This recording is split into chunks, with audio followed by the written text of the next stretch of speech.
Kahit matindi ang putukan at pahirapan ng komunikasyon, may mga sibilyang nakakatakas mula sa bakbakan sa Marawi. May paraan din yung mga sundalo para maghatid ng mensahe sa kanilang mga kabaro. Tinutukan niya ni Rafi Tima. So far, so good. Yan ang nakasulat sa harap ng armored personal carrier na ito na tila ginawa ng message board ng mga sundalo. Ang ibang APC, pininturahan din ang iba't ibang mensahe. Sa barangay kung saan unang nagbakbakan ng grupong Mauti at militar, pilit ibinabalik ng ilang residente ang normal na buhay. 3 kilometro lang ang layo ng lugar na ito sa sentro ng bakbakan. Ang mga kabataang ito, sinamantala ang kawalan ng sasakyan sa kalsada para maglaro ng basketball. Ang dalawang magkatabing tindahang ito, nagbukas na kahit tuloy ang putukan. Ito lang daw ang tanging grocery na bukas sa buong syudad.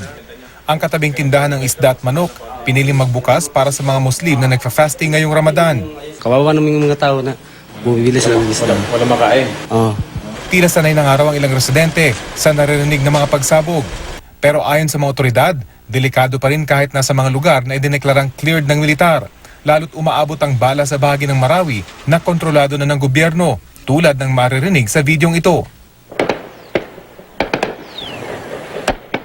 Kahit matindi ang putukan, may paisa-isa pa ring sibilyan ang nakakalabas na mula sa bakbakan. Ang isang ito hysterical ng ma-rescue kanina, kasama ng kanyang 2 kapatid.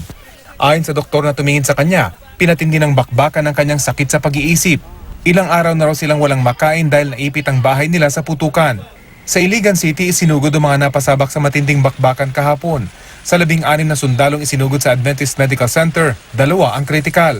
Mga tama sa ulo, paa at binti ang tinamo ng mga sundalo na napalaban sa Bangolo Bridge.